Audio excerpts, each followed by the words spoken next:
Vamos a ver el problema 14. Nos dice un condensador de placas plano paralelas de capacidad C se haya conectado a una batería de potencial B. Indicar qué ocurrirá con la carga, la diferencia de potencial en el capacitor y su energía almacenada al colocar en medio de las placas un dieléctrico con permitividad epsilon igual a 25 epsilon 0. Recuerden, ¿no?, que la relación entre la permitividad de un dieléctrico y la permitividad del vacío justamente era kappa, la constante del dieléctrico. Kappa, que es una unidad dimensional, es una magnitud adimensional. Entonces, ¿qué pasará con todas estas magnitudes al colocar en medio de las placas un dieléctrico con esta permitividad en cada uno de los siguientes casos? Previamente se desconecta de la batería, el capacitor se desconecta previamente de la batería y se realiza el procedimiento mientras continúa conectado a la batería. Son dos casos bien distintos. En ambos casos, el dieléctrico es absorbido por el condensador y nos pregunta por qué. Nuevamente, como siempre, nos conviene iniciar nuestra resolución del problema haciendo un esquema. Como acá también tenemos etapas, vamos a hacerlo así. En el primer caso, problema A, conectamos nuestra fuente, nuestra batería, a un capacitor y lo dejamos un tiempo hasta que se nos cargue completamente. Cuando está completamente cargado, ya no circulan cargas por este circuito, no circula corriente. Lo que hacemos entonces en ese momento, es decir, sabemos que cuando esté completamente cargado, el potencial o la diferencia de potencial entre las placas del capacitor va a ser igual a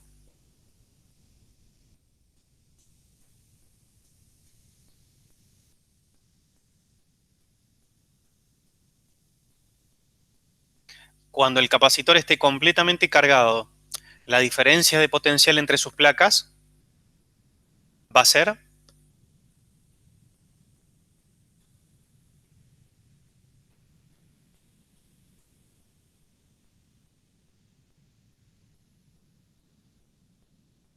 Sobre bebé. va ¿Qué a es lo que ser se quiere decir? V, va a ser el potencial de la batería, justamente. Cuando cargamos un capacitor, lo que hacemos es someter sus placas a la diferencia de potencial a la que están los bornes de la batería. Entonces, si la batería, los bornes de la batería tienen una diferencia de potencial delta de V antes de ser conectada, una vez que este capacitor está completamente cargado, al haber sido conectado a esta batería, la diferencia de potencial entre sus placas va a ser delta de V. Es decir, la diferencia de potencial que había entre los bornes de la batería antes de ser conectada. Una vez que está conectado, abrimos un interruptor, es decir, con esto desconectamos el capacitor de la fuente y en ese momento introducimos aquí entre las placas del capacitor un dieléctrico. No cambiamos, acuérdense que el capacitor nos dice el problema que es un capacitor de placas plano paralelas. No cambiamos el área de las placas, no cambiamos la distancia que las separa. Lo único que hacemos es introducir un material entre ellas, un material dieléctrico. Pero ¿bajo qué condición? Que lo hacemos una vez que ya estuvo cargado y desconectando de la batería. Entonces, en el punto 1, cargamos el condensador.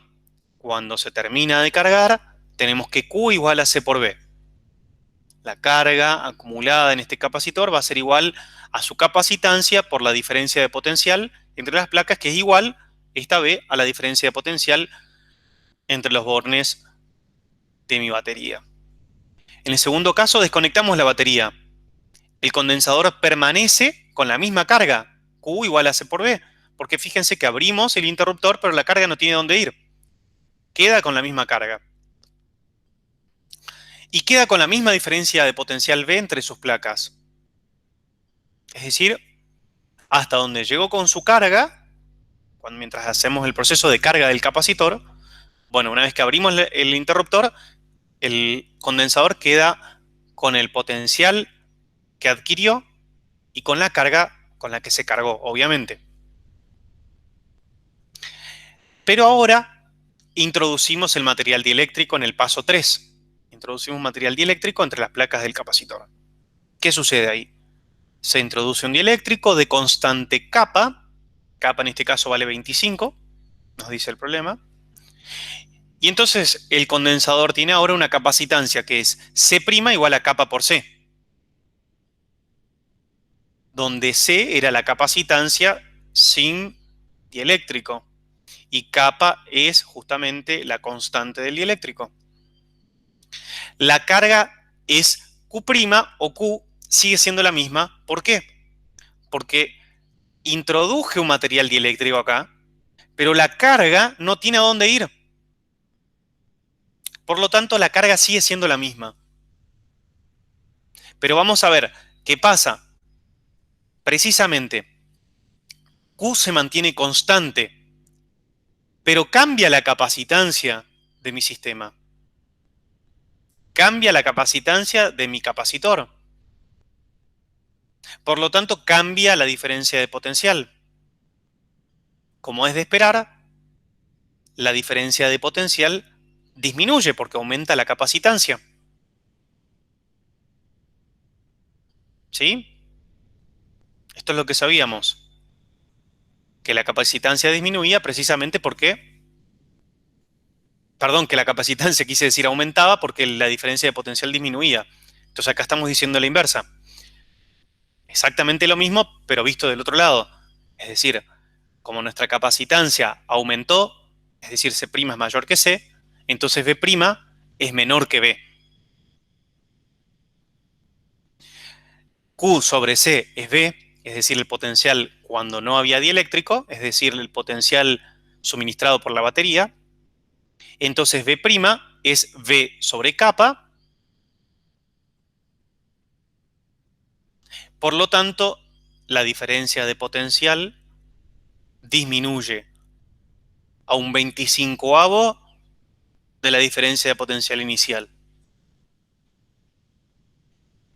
Esa va a ser la diferencia de potencial entre las placas una vez que conecto, o mejor dicho, que agrego el dieléctrico entre las placas. Esto con la batería desconectada. ¿Qué pasa con la energía potencial? La energía potencial del sistema es un medio de C por V cuadrado. En este caso, C es C'. C' es la capacitancia del condensador con dieléctrico. V' es la diferencia de potencial entre las placas con dieléctrico. C' es kappa por C. Kappa por C. Y V' es V sobre K. Entonces me queda V cuadrado sobre kappa cuadrado. Opero de manera muy sencilla y me queda que U', la energía potencial del sistema con dieléctrico, es un medio de C por V cuadrado por 1 sobre kappa, pero puedo identificar claramente que esto, que es un medio de C por V cuadrado, precisamente es la energía potencial del sistema sin dieléctrico, porque C y V son la capacitancia y la diferencia de potencial entre las placas del condensador sin dieléctrico. Esto es U. Entonces, U' es U sobre K. Es decir, la energía del sistema, la energía almacenada por el capacitor, disminuye a un 25avo de lo que tenía inicialmente. Entonces, vamos a ver, parto de mi sistema que lo cargo, el sistema queda cargado con una diferencia de potencial y una carga y con una energía potencial U. Cuando introduzco el dieléctrico, disminuye, la carga se mantiene constante en este caso, disminuye el potencial y disminuye la energía potencial almacenada por el capacitor. Pero ¿qué pasa si yo no hubiese desconectado, hubiese mantenido conectado esto y agregaba el dieléctrico, pero con la batería enchufada? Ese es el segundo punto que me plantea el problema. Es decir, primero cargo mi capacitor y luego le introduzco el dieléctrico sin desconectar la batería. En el caso inicial, yo tengo que la carga que va a acumular el capacitor va a ser igual a C por V, donde C es la capacitancia del capacitor sin dieléctrico, V es la diferencia de potencial entre los bornes de la batería, y esto sucede, esta es la carga estable, digamos, esta es la carga de la fase estacionaria de este capacitor, es decir, cuando está completamente cargado. Ahora que está completamente cargado, yo introduzco el dieléctrico. Pero ¿qué es lo que pasa ahora? La batería sigue enchufada. Las placas de mi capacitor siguen conectadas a la batería, de tal modo que esta batería me fuerza que la diferencia de potencial tiene que seguir siendo la misma, tiene que seguir siendo V. Entonces, la carga en este nuevo caso va a ser C' por V', pero V' va a ser la misma que V, no cambia en este caso. V' es V. Mientras que la capacitancia sí cambió, C' es kappa por C. Por lo tanto, mi carga, en el momento en el que tengo el capacitor con el dieléctrico y enchufado o conectado a la batería, la carga almacenada en el capacitor es kappa por C por V. Fíjense, si C por V era la carga almacenada sin dieléctrico, Q' va a ser kappa por Q, porque C por V es Q. Acá es muy importante la notación, sumamente importante. O usan los valores primados, usan variables distintas, Q', C', B', Q, C y B son distintas porque hacen referencia a cosas distintas, a magnitudes distintas. Pueden usar la notación que ustedes quieran, pueden usar primados, pueden usar I, F de inicial final, o basta que lo aclaren, la notación que ustedes quieran. V', como les decía recién, es igual a V. Es decir, el capacitor con dieléctrico, como está conectado a la batería, sigue manteniendo la diferencia de potencial de la batería, que es V. ¿Qué pasa con la energía potencial en este caso? Bueno, U', que es la energía potencial del sistema, o sea, del capacitor con dieléctrico, es un medio de C' por V' al cuadrado. C' ya sabemos que es kappa por C, porque pusimos el dieléctrico. Sabemos que al poner dieléctrico, C pasa a ser kappa por C0, digamos, ¿no? Kappa multiplicado por el valor de la capacitancia sin dieléctrico. ¿Y qué pasa con B'? Bueno, B' es igual a B. No cambia. Entonces esto va a ser un medio de C por V cuadrado por kappa. Reagrupo y me queda kappa por un medio de C por V cuadrado, que es la energía potencial del sistema o del capacitor sin dieléctrico. Entonces la energía potencial almacenada ahora por el capacitor es kappa por U. Es 25 veces mayor que la energía inicial. Entonces fíjense lo que sucedió. Yo dejé conectado mi sistema a la batería, dejé conectado mi condensador a la batería, introduje el capacitor, aumentó la capacitancia, perdón, introduje el dieléctrico, quise decir, introduje el dieléctrico, aumentó la capacitancia del condensador y aumenta la energía almacenada.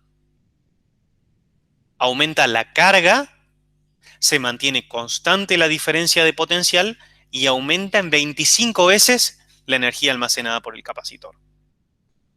Entonces acá es de suma importancia que ustedes tengan claro los factores que pueden determinar un cambio en la capacitancia de un capacitor. Estos son la modificación de su geometría. Por ejemplo, tenemos un sistema conformado por dos placas plano-paralelas. Tengo una capacitancia que depende del área de las placas y de la distancia que las separa. Supongamos que no hay dieléctrico y reduzco a la mitad o a un cuarto o a un tercio la distancia entre las placas. Si reduzco la distancia entre las placas, aumenta la capacitancia. Entonces, esa es una manera de aumentar la capacitancia de un capacitor de placas plano-paralelas. Otra manera es cambiar el área, o aumentar o disminuir. Al aumentar el área, aumenta la capacitancia. Al disminuir el área, disminuye la capacitancia. Otra manera es introducir un dieléctrico.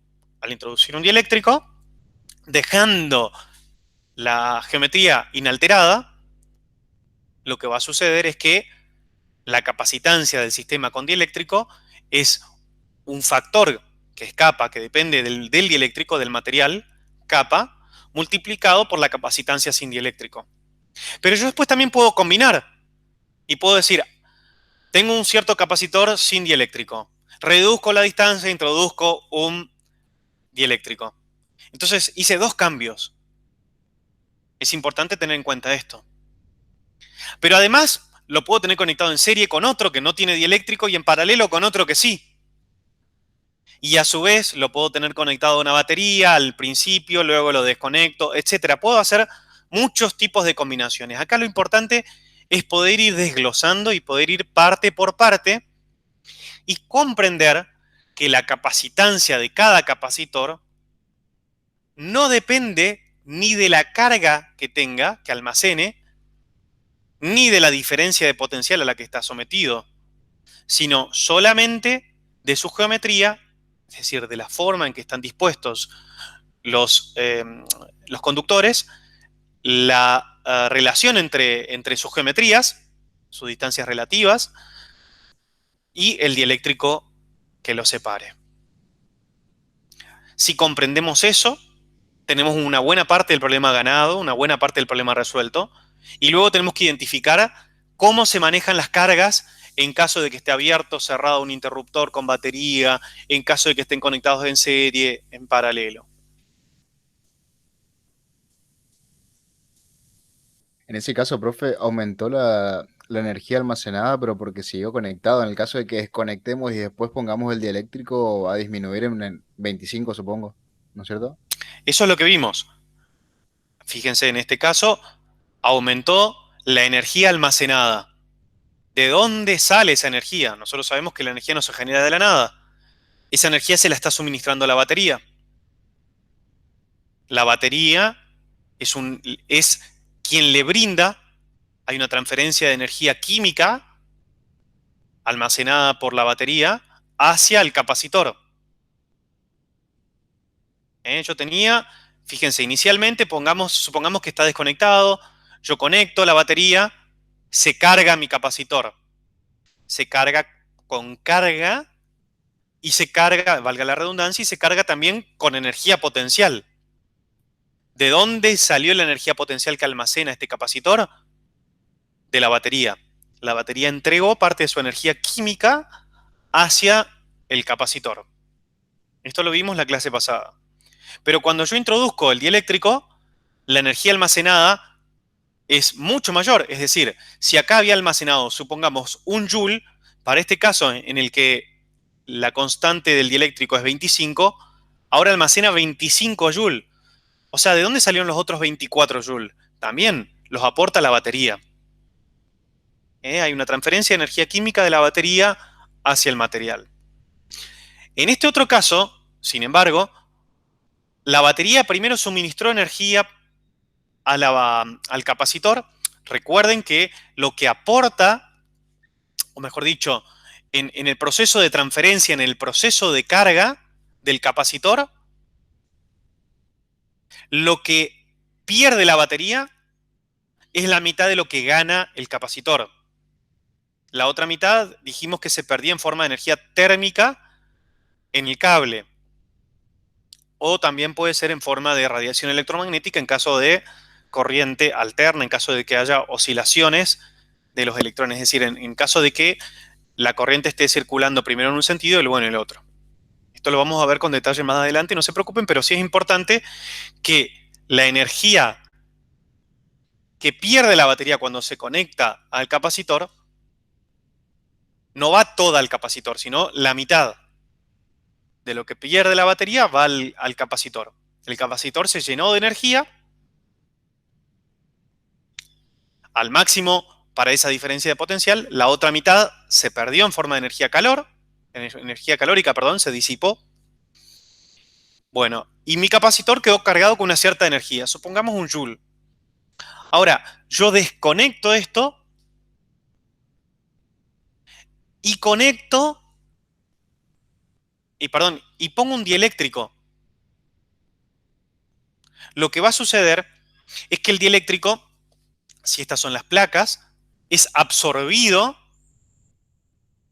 y sería interesante que ustedes vean el por qué es absorbido, pensando, estas son dos placas de material conductor, donde acá hay carga Q distribuida y acá hay carga menos Q distribuida, y yo pongo un material que se puede polarizar, ¿no? Material dieléctrico, es decir, donde las cargas fijas, digamos así, no hay cargas libres, sino que las cargas se reorientan en torno a algún punto fijo para cada molécula. Lo que se van a producir son fuerzas de atracción, es decir, estas placas, las cargas sobre estas placas, van a ir atrayendo con una componente hacia abajo, digamos, si estamos viéndolo así, con una componente hacia abajo, hacia los costados y hacia abajo, al dieléctrico. Entonces es como si el dieléctrico fuese absorbido por las placas. Si yo dejase, tengo las placas y pongo apenitas imbullo el dieléctrico entre las placas, lo imbuimos ahí, apenas lo dejo, el dieléctrico va a experimentar una fuerza que lo va a hacer ser como absorbido hacia abajo. En el único momento en que no va a experimentar una fuerza el dieléctrico es cuando está completamente dentro. Pero cuando está con una fuerza que va hacia abajo, ¿no? Pero cuando está completamente hacia abajo, perdón, completamente imbuido, completamente dentro del material, quedó con inercia. Y por lo tanto, va a seguir hacia abajo y va a empezar a haber una fuerza hacia arriba. Y lo que voy a tener es una oscilación del dieléctrico hacia arriba, hacia abajo, hacia arriba, hacia abajo, hacia arriba, hacia abajo, movimiento armónico simple, como si fuese un resorte. Porque hay fuerzas que lo llevan hacia arriba. Cuando está acá la fuerza es cero, pero por inercia sigue, y luego empiezan las fuerzas que lo hacen detener, hasta que llega al mismo lugar donde estaba inicialmente, y ahora las fuerzas empiezan a ir hacia abajo, y empieza a oscilar. Pero ¿por qué en realidad el dieléctrico queda en el medio? Porque en realidad sabemos que lo que sucede es que hay fuerzas de roce, hay fuerzas disipativas. Entonces lo que va a empezar a suceder es, vamos a empezar a tener como un movimiento, ¿cómo se llama este movimiento? Oscilatorio, cuando había roce. Amortiguado. Amortiguado.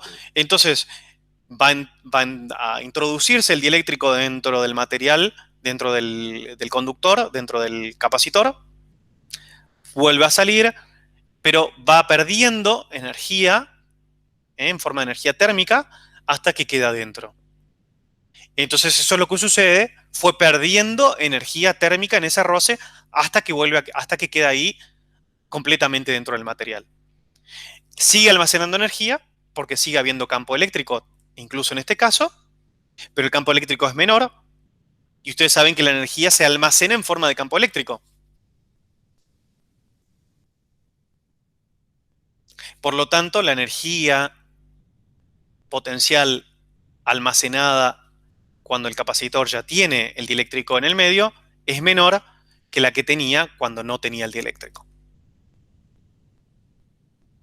¿Pudieron seguirme esta explicación que hice recién? Sí, se entendió, profe.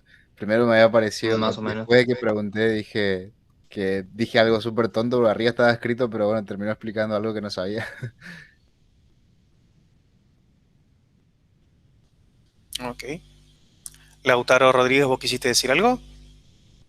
Que más o menos le seguí la explicación, pero me termina como que me confundo un poco hablar de eso de energías. Eh, lo que yo te sugiero es, porque para esto es cierto, no es un tema sumamente sencillo, que leas la teoría que hayan visto con el profe Ponce, que te fijes, que lo busques en algún libro. En todo caso, después vuelvas a escuchar esto que yo acabo de explicar, pero por partes. Lo vayas pensando por partes, cada caso, porque yo hablé de varios casos. Hablé del caso en que estaba desconectado y del caso en que está conectado. Por ahí puede confundir. Entonces, lo bueno es, o lo ideal sería que lo vayan como fraccionando, que primero terminen de comprender lo que pasa en un caso, luego lo que pasa en el otro. Y entonces, cuando te queden dudas, nuevamente me consultas todo lo que haga falta. Pero me parece sumamente importante y relevante que intentes comprenderlo paso a paso, todo el tiempo que a uno le demande, pensarlo, dibujarlo, esquematizarlo. Y si aún así no se comprende, una vez que uno lo haya leído, haya visto, bueno, ya quedan preguntas puntuales y no es la explicación completa del fenómeno otra vez.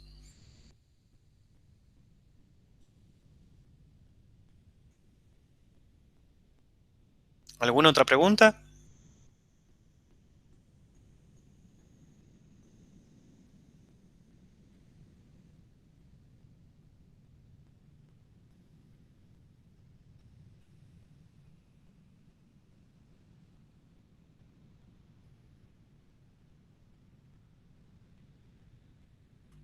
Bueno, cortamos acá la grabación.